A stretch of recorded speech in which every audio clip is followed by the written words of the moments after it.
লেখিকা মানসী ভট্টাচার্যের নীলা। সৌজন্য শুনছো? মালতী বলছিল ওর ভাইজি রাজি হয়েছে। সোনারপুর থেকে 1 কিলোমিটার ভেতরে ওরা থাকে, কাল নিয়ে যাবে বলছে। উত্তর দিচ্ছ না কেন সৌজন্য? এই এক ল্যাপটপ আর ল্যাপটপ, বিরক্ত লাগে। ওহো, কিছু বলছিলে বুঝি?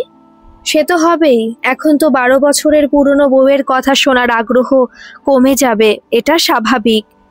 আরে ধ্যাত, বলো বলো, কি যেন বলছিলে? নীলার হঠাৎ করে রেগে যাওয়াটা আজকাল একটু বেড়েছে। অমনোযোগী সৌজন্যকে এখন আর কিছু বলতে ওর মন চায় না।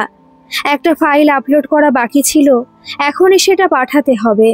নীলা একটু রাগ করেছে, করুক, কাজটা সামলে 2 কাপ কফি নিয়ে বসে আয়েশ করে শোনা যাবে সব কথা। ভেবে বলছে তো নীলা? স্যারোগেট মা তুমি পেলেও পরবর্তী টানাপোড়েন তুমি নিতে পারবে তো? ভীষণ নরম মনের তুমি, কোনো অভিমান হবে না তো? অভিযোগ থাকবে না তো মনে? সিনেমায় তো দেখেছো স্যারোগেট মায়ের পরবর্তী মনের যুদ্ধ। সমাজের বাস্তবায়ন তো খানিকটা সিনেমায় থাকেই। সৌজন্য, তোমার তো কোনো দোষ নেই। আমার অক্ষমতা তোমাকে বাবা ডাক থেকে বঞ্চিত হতে হচ্ছে। 12 বছর অনেকটা সময় লাগলো মনের প্রস্তুতি নিতে। এখন আর কোনো সংশয় নেই সৌজন্য। কাল চলো মহিলাটির বাড়িতে, পরিবেশ দেখা ভীষণ প্রয়োজন। আমাদের সন্তান কোন গর্ভে বেড়ে উঠবে। মালতী তো বলল পরিবারটা গরিব কিন্তু মানুষ ভালো। কি গো, বারান্দায় দাঁড়িয়ে সিগারেট খাচ্ছ?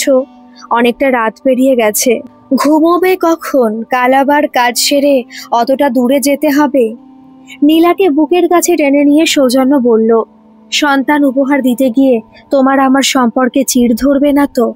নীলার চিবুক সৌজন্যর 2 হাতের চেটোয়, দুজনের চোখে জল। চোখটা মুছতে মুছতে হাসল নীলা। রাতে নিস্তব্ধতা খান খান হয়ে গেল যেন নীলার হাসির শব্দে। কি ছিল সেই হাসিতে? সৌজন্য একটু চমকে গেল। কেন? ভয় করছে, ভবিষ্যৎ কি উপহার দেবে ভেবে। থাক না নীলা, তুমি আমি এই বেশ আছি। নীলা ওর সিদ্ধান্ত থেকে সরে আসেনি। বেহালার শকুন্তলা পার্ক থেকে বেরিয়ে চৌরাস্তার মোড়ে মালতীকে তুলে নিল।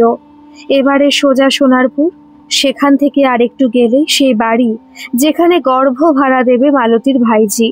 2 সন্তানের মা অভাবের চাইতেও মালতীর অনুরোধকে উপেক্ষা করতে পারেনি। রাজি হয়েছে 9 মাস 10 দিনের জন্য গর্ভটা ভাড়া দিতে, পিসির পরিচিত অন্য পরিবারের সুখের জন্য। মালতী সম্পর্কে পিসি হয় জ্যোৎস্নার। নীলা বৌদির বাড়িতে কাজ করে মালতী। বৌদির রোজ এক অদ্ভুত চাওয়া, মালতী একটু খুঁজে দে না এমন কোনো মহিলাকে যে গর্ভ ভাড়া দেবে। প্রথমটায় চমকে উঠেছিল মালতী, এমন কথা তো জন্মেও শোনেনি। নীলা বুঝিয়ে বলেছিল মালতীকে। মালতী দেখেছে বৌদির চাওয়ায় কি অসম্ভব আন্তরিকতা। সে চাওয়াকে মূল্য দিতে গিয়ে আবদার করে বলেছিল জ্যোৎস্নাকে, মাত্র কটা মাস, তারপরেই তো ফ্রি। উপরে কিছু আয় হবে, তাছাড়া ভালো ভালো খেতে পাবে পুরো পরিবার। পিসি বুঝিয়েছে পরিবারে আয়ের উন্নতির জন্য এটুকু সাহায্যের হাত বাড়িয়ে দিলে কি আর এমন ক্ষতি হবে। জ্যোৎস্নার বর আপত্তি করেছিল শুরুতে, পরে লাভের পরিমাণ ভেবে সম্মতি দিতে দেরি করেনি। 2 বাচ্চার খাওয়া পড়ার খরচ এখন প্রচুর। আজকাল আর তেমন আয় নেই জ্যোৎস্নার বরের। 10 মাস তো নিশ্চিন্তে থাকা যাবে। নীলা সৌজন্যের গাড়ি এসে থামলো রাস্তার মোড়ে। মালতী এগিয়ে গিয়ে পথ দেখিয়ে নিয়ে গেল ওদের বাড়িতে। পূর্ণিমার মিঠি আদল জ্যোৎস্নার দেহে মুখে। নীলা কি একটু ঘাবড়ে গেল ওর ম্লান মুখের পাশে জ্যোৎস্নাকে দেখে। সম্বিত এলো মালতীর ডাকে, বৌদি তোমরা কাজের কথা সেরে ফেলো, আমি একটু আসছি। সোনারপুরে ডক্টর নির্মাল্য দস্তিদার বেশ বড় গাইনোকোলজিস্ট। নীলা খোঁজ নিয়ে এসেছে রুষার কাছ থেকে। ওর 2 বাচ্চা ওনার আন্ডারে হয়েছে। আর দেরি না করে টাকা পয়সার কথা সেরে নিতে চাইল নীলা। মাসে 10,000 করে দেবে, আর বাচ্চা হলে ক্যাশ 50,000 টাকা দিয়ে ওদের সন্তান নিয়ে যাবে, এমনটাই ভেবে এসেছে নীলা। আলোচনার শুরুতে জ্যোৎস্নার বর জানালো 2 ছেলে, স্ত্রী ও তার ভরণ পোষণ পুরো বাচ্চা কনসিভ করা থেকে বাচ্চা হওয়া পর্যন্ত চালাতে হবে। এছাড়া 50,000 টাকা ক্যাশ দিতে হবে, কথা পাকা হয়ে গেলে হাতে হাতে। বাকি 50,000 টাকা বাচ্চা হবার পর দিতে হবে। এই মর্মে আইনি কাগজে লেখাপড়া করে নিতে হবে। বিদ্রোহ বলে লেখা থাকবে, বাচ্চা হবার পর যদি গাইনি সংক্রান্ত কোনো সমস্যা হয় তাহলে তার চিকিৎসার ভার নিতে হবে। ঢোক গিলল সৌজন্য। এরপর আবার নার্সিংহোমের খরচ। নীলার কি যে পাগলামো বুঝতে পারে না সৌজন্য।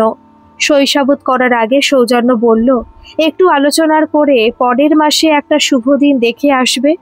নীলার যেন তর সইছে না, পাছে ফসকে যায় এই মেয়েটি। কিছু না ভেবে কাগজপত্রে শৈশবোধ করতে রাজি হয়ে গেল নীলা। আগে ডাক্তার দেখানো দরকার। ডক্টর নির্মাল্যকে একটা ফোন করে অ্যাপয়েন্টমেন্ট নেওয়া হয়ে গেল নীলার। একটা কথা বলার ছিল। করুণ স্বর সৌজন্যের। মাসে কত টাকা দিতে হবে আপনাদের? দেখুন দাদা, আপনার বাচ্চা থাকবে আমার স্ত্রীর গর্ভে, তাকে কি এই ঘরে মানায়? একটা ভালো ঘর নিতে গেলে এখন 8 থেকে 10,000 টাকা। এরপর পোশাক ভালো পরতে হবে, ভালো খেতে হবে, যেমন আপনাদের মতো ঘরে বউরা থাকে, এই আর কি। সৌজন্য রেগে উঠে পড়েছে দেখে নীলা হাতটা চেপে ধরে বসিয়ে দিল। এরপর ধরুন মনটা ভালো রাখার জন্য একটু ঘুরতে নিয়ে যাওয়া, টিভি দেখলে মনটা ভালো থাকবে, একটা টিভি, আর তার রিচার্জটা প্রতি মাসে করিয়ে দেবেন।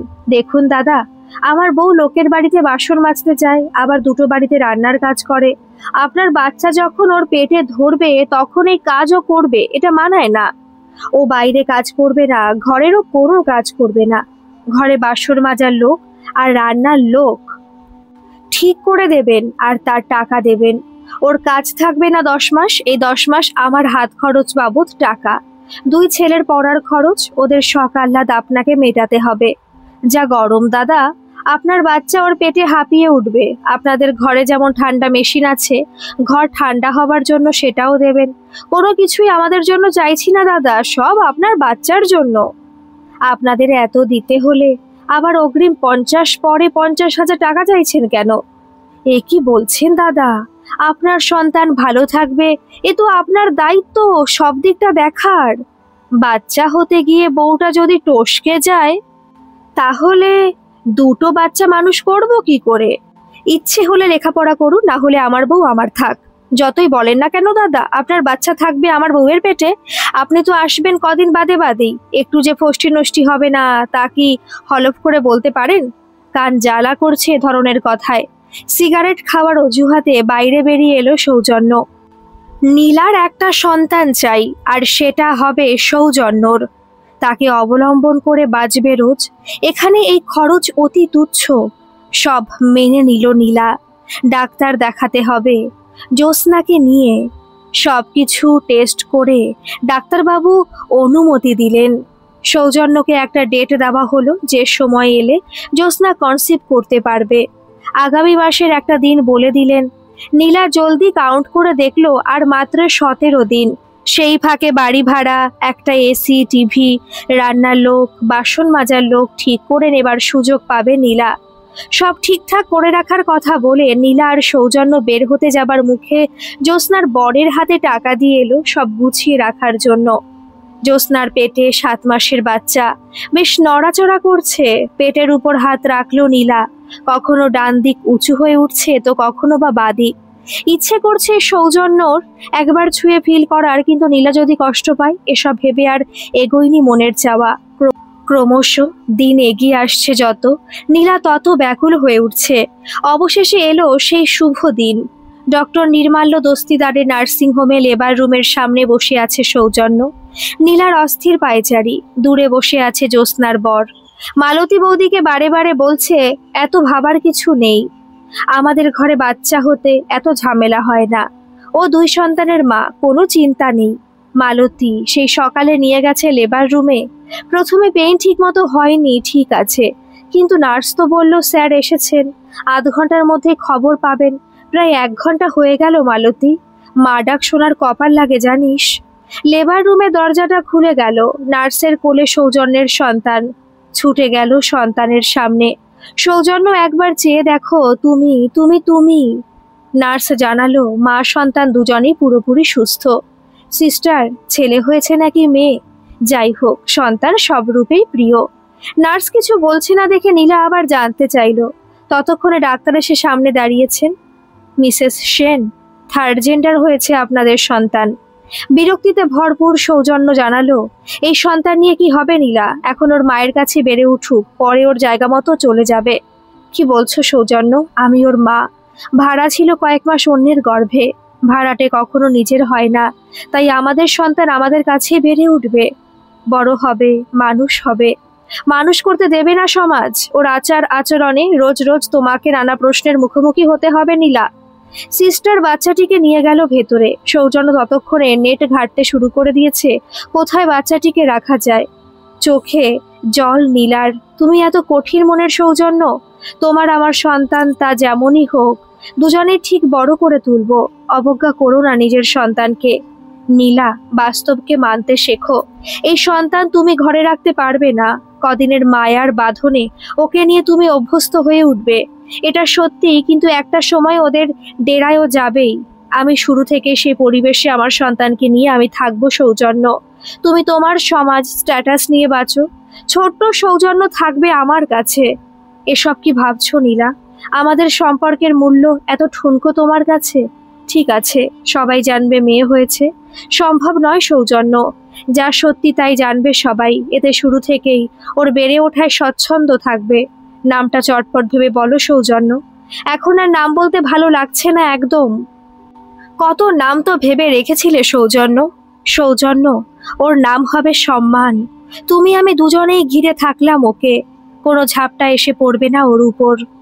থার্ড জেন্ডার এসেছিল বাড়িতে, আনার পর ওর মাথায় তেল মাখিয়ে কোলে নিয়ে একটু নাচ দেখাতে। চমকে উঠেছিল কোলে নিয়ে। নীলা সদর্পে বলল, ওর নাম সম্মান, আমাদের মাঝেও বড় হবে। তাই যেন হয় মা। আমাদের জীবন বড় অসম্মানের। বাবা মা ভাই বোনদের কাছ থেকে এসে এভাবে দিন যাপনে কষ্ট পাই। তার থেকেও আমাদের বেশি কষ্ট হয় সমাজে লোকেরা যখন কটাক্ষ করে। সমাজকে বুড়ো আঙুল দেখে তুমি ওকে মানুষ করো মা। মা বাবা যদি সমাজের ঝড়ের মোকাবেলা করতে পারে, তাহলে ও একটা সুস্থ পরিবেশে বেড়ে উঠবে। মা, আমাদের মধ্যে অনেকেই আছে যারা পড়াশোনায় ভালো, কিন্তু স্কুলের শিক্ষক শিক্ষিকা ছাত্র ছাত্রীদের অসহযোগিতায় শেষ করে উঠতে পারে না লেখাপড়া। বাবা মায়েদের ধৈর্য এখানে ভীষণ প্রয়োজন। নীলা মনে মনে প্রস্তুত, যে কোনো ঝড়ের মোকাবিলা ও করবে। সৌজন্যকে শুধু পাশে থাকতে বলেছিল। নীলার ব্যস্ততা সম্মানকে নিয়ে সৌজন্য ধীরে ধীরে কেমন যেন একা হতে থাকে মনের দিক থেকে। অফিসে ছুটির পর অনেকটা সময় উদ্দেশ্যহীন হয়ে এদিক ওদিক ঘুরে সময় কাটিয়ে বাড়িতে ফেরে। নীলার সবেতে রেস্ট্রিকশন, আস্তে কথা বলো, শব্দ করো না। সৌজন্য ইদানিং খুব বিরক্ত হয়ে যাচ্ছে নীলার উপর। আলটিমেট এই সন্তান থাকবে না কাছে, অথচ নীলা রোজ রোজ নিজেকে জড়িয়ে ফেলছে এক অমুক মায়ায়। সংসারের খিটিমিটি সৌজন্যকে বিব্রত করছে রোজ। সৌজন্য নীলাকে নিয়ে সুখে থাকতে চেয়েছে, এত বছর তো তাই ছিল, কিন্তু এখন সব মেনে কেমন অধরা ওদের দুজনের জীবন। নীলার বান্ধবী সুদেষ্ণা বড় সাইকিয়াট্রিস্ট। ফোন করে নীলা সৌজন্যের সব কথা ওকে বলেছিল। একটা সিটিং চাইল সুদেষ্ণা। সৌজন্যকে কি বলবে নীলা? আরো ভুল বুঝবে না তো? বন্ধু আসছে বলতে হবে। খানিকটা সময় কাটিয়েও ঠিক বুঝে যাবে সৌজন্যর অসুবিধে কোথায়। আজ সুদেষ্ণা আসবে নীলার বাড়িতে, ছুটির দিন, তাই সৌজন্য বাড়িতে আছে। খেতে বসে কথার ফাঁকে সুদেষ্ণা সৌজন্যকে শুধু লক্ষ্য করলো। অনেকটা অগোছালো মন নিয়ে যেন যুদ্ধ করছে প্রতিনিয়ত। খাবার শেষে নীলার সাথে কথা বলতে গিয়ে সুদেষ্ণা বলল, নীলার অমনোযোগী ভাব সৌজন্যকে একা করে দিচ্ছে রোজ।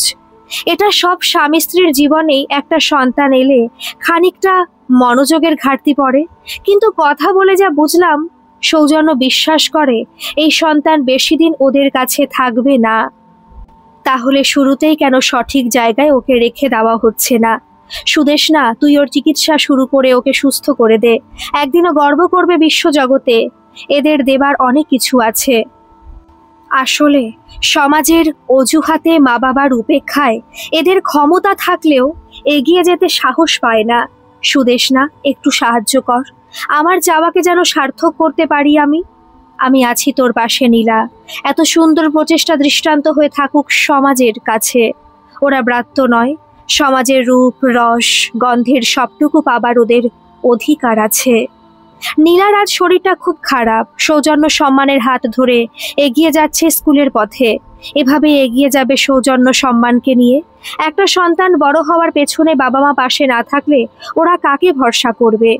এমন সম্মান জন্মের পেছনে ওদের তো কোনো দায় নেই। তাহলে বড় হতে গিয়ে সমাজের এত বাধা নীলার পক্ষে মেনে নেওয়া সম্ভব নয়। গল্পটি কেমন লাগলো অবশ্যই কমেন্ট করে জানাবেন, আর ভালো লাগলে একটা সাবস্ক্রাইব করে আবার পাশে থাকবেন। ধন্যবাদ।